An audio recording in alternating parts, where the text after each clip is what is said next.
a Wii game. Xbox controllers, That's it. Oh my heck. A new Zelda game, Dad. Zelda.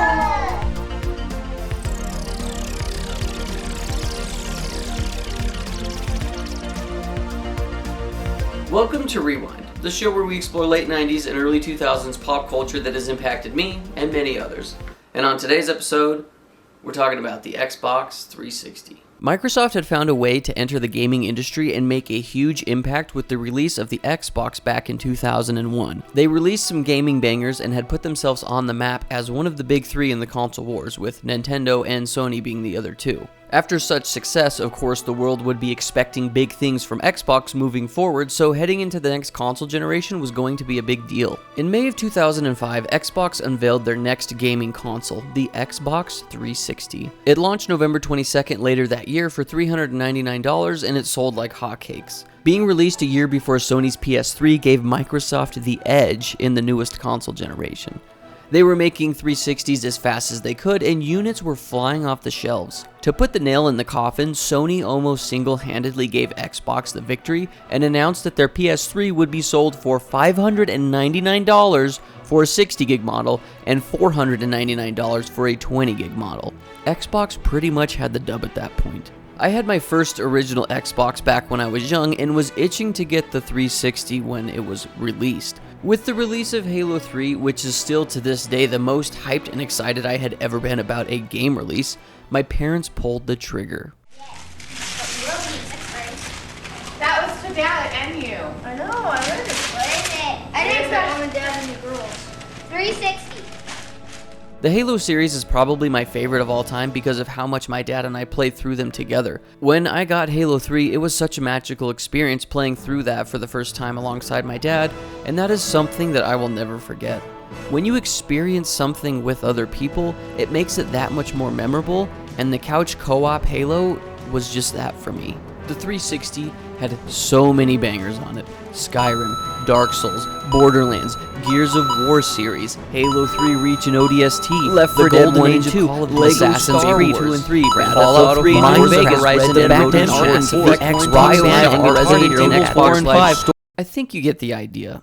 Yeah, they aren't all exclusive, but they are all there. My friends and I played so many games on the 360. It was also the console that got me playing Xbox Live. I remember the first time I played online was at a friend's house. He had hardwired his Xbox with an Ethernet cable and was playing Halo 3 online against random people. The name I remember very distinctly was a gamertag named Elephant Poo. After playing Halo 3 online at his house, I went home and tried for days to convince my dad to let me play online.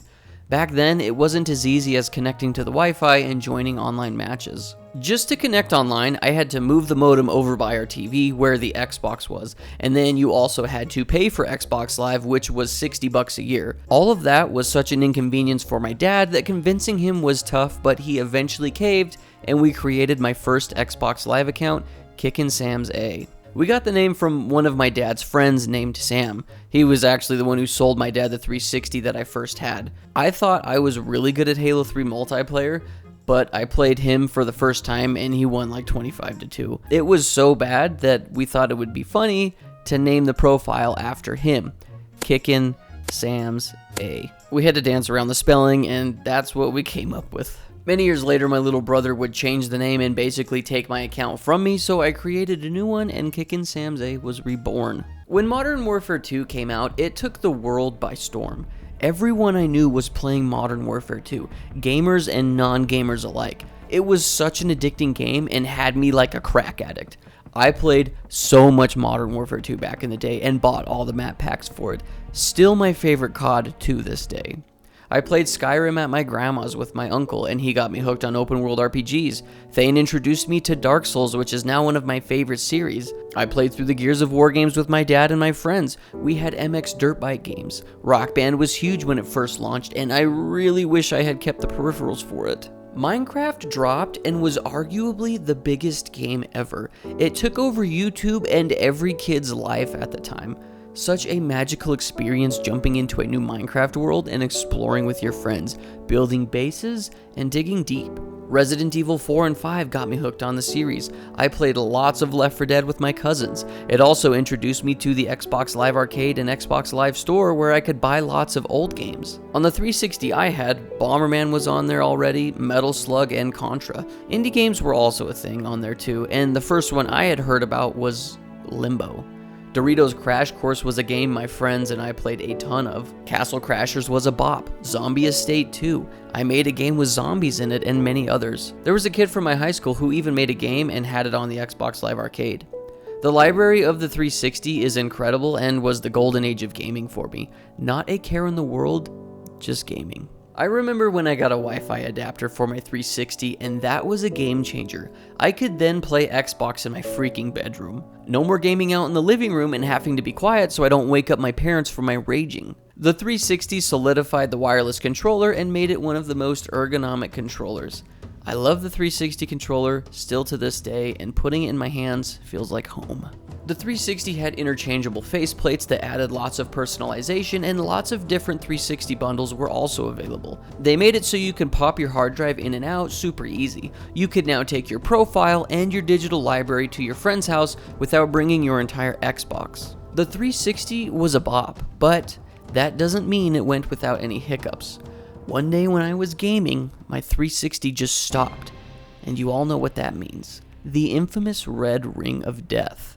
I was an addict and couldn't get my gaming fix. My dad couldn't figure it out either, so we had sent it back to Microsoft to get it fixed. It came back, and I believe it red ringed again, so we got another Xbox 360, and that one red ringed too.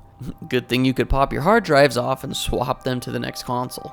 My dad was so fed up with this that he looked into the red ring and how to actually fix it. We tried the towel method, which I'm sure everyone had tried, and it was a temporary fix. Then my dad just straight up figured out how to fix them. He started buying tons and tons of broken Xbox 360s from eBay, fixing them and reselling them. All of my friends and family that had Xbox 360s would bring them to him when they broke, and he would fix them and then rewire the fan to cool the machine. It was really loud.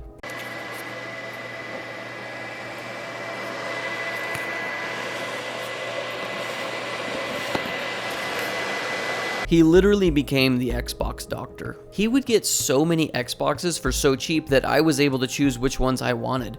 I had the Halo Xbox 360 at one point. I still have the hard drive for it and the controller. We got lots of different controllers too. Here's a Halo one that I really like. The slick black one was also super cool. Lots of random faceplates too. We got lots of games that were left in the Xbox consoles, and we've got so many copies of Kung Fu Panda / Lego Indiana Jones combo pack. When I say we had a ton of 360s, I'm talking like an entire room full stacked to the ceiling, like 50 or 60 consoles at a time. I remember going to school and was like a salesman for my dad. Kids would talk about the red ring and I would tell them my dad fixes them. Looking more into the red ring of death now in my 20s, it was a literal nightmare for Microsoft, and it cost them over $1 billion to fix everyone's consoles for free. Everyone got hit with the red ring at some point, and I don't know if there is another console out there that people loved and hated this much. I don't think there's another console exists that people have broken, smashed, and destroyed more than the 360. The red ring will forever go down as one of the biggest blunders in console gaming, and yet Xbox still found a way to end up on top. Another memorable moment for me was all the UI changes the 360 went through. When it first launched, it had blade tabs where you could navigate through everything. Looking at this UI is pretty nostalgic for me, even though it didn't last that long. One day I had gotten home from school and booted up my 360, which said it had an update. When finished, I was greeted with an entire new UI. Instead of blades, we now had a scroll menu with little windows that you could navigate through, and they added Xbox avatars. I forgot to mention that Nintendo had released a little game console called the Wii. I don't know if you've heard about it, but it was kind of a big deal. They had what was called a Mii creator, and Xbox sort of copied that. I preferred this UI as a kid because I now had pictures and less words. It was easy to navigate for me, plus I enjoyed the avatar creator. This was before social media for me, so I felt like there was a little more weight into customizing your profile. Adding a bio, showing off achievements, and what stupid little emotes and clothes you'd buy for your avatar. I remember looking at so many other people's profiles, seeing games that they played, and just being fascinated. You could tell a lot by a gamer from their profile and library of games they had played. It's a thing of the past, and no one cares about gaming profiles anymore. It's kind of sad. The Xbox soon jumped on the motion control gaming bandwagon and made the Kinect, which I thought was super awesome and super lame at the same time. The tech that went into the Kinect is actually super dope, and I've seen people use the Kinect for really cool things like 3D scanning, and they even used it in the medical industry. You now didn't have to have a controller to play games. There were plenty of games made for the Kinect. Kinect Adventures is the most sold at 24 million copies. We had a Kinect because it came with the Xbox Slim that we upgraded to, but I didn't really play it all that often. My sisters loved it and played a ton of Dance Central on it. There weren't games on the Kinect that connected with me. Maybe there are some hidden gems out there, but to me, it was just a novel gimmick. One of my first experiences with the Kinect was at my buddy's house, who was the one who introduced me to Xbox Live. He had his Kinect plugged in while we were playing Black Ops Online. We heard a girl in the voice chat and were kind of shocked, saying, "Oh, we're playing with a girl." She then responded back to us saying something like, "Yeah, I'm a girl, what of it?" We couldn't figure out how she heard us because we didn't have any headsets plugged in. It turns out the Kinect has a built-in microphone and it was turned on. The Kinect was also on the Xbox One, but slowly faded into obscurity. In 2013, the Xbox One was released and I didn't care to get it. Towards the end of the 360's life, I was kind of getting out of gaming, plus everything I did want to do as far as the internet was concerned, I could still do on my 360. I could watch YouTube and Netflix, I could still play all the games I wanted to play, and some of the newer games did dual release on both the 360 and the Xbox One. I had no reason to upgrade. There weren't any banger launch titles either. The Xbox 360 is an era that I look back so fondly on. Between all the incredible games I played, along with all the social experiences I got playing with my friends online. It was the Wild West of gaming. You could send horrible messages to random people via text or voice. Hey, you're just mad because I'll be able to do something with my fucking guitar in hands that you'll never be able to achieve in your entire life, kid. So yeah, you're gay.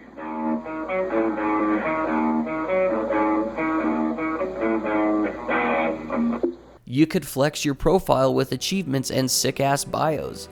Being in a party chat with all of your friends who all had the cheap bullshit voice mic that comes with your Xbox 360 is pure bliss. That's right. Yum, yum, yum, yum, yum, I eat dick all day. Yum, yum, yum, yum, yum, I eat dick. You want to fight dick all day? For me, it felt like it was almost overnight that gaming with the 360 and my friends died. I'm sure it was a slow burn and I just don't remember correctly, but it felt like one day my whole school was busting each other's balls on Modern Warfare 2 and building worlds in Minecraft, and then the next, nobody was gaming.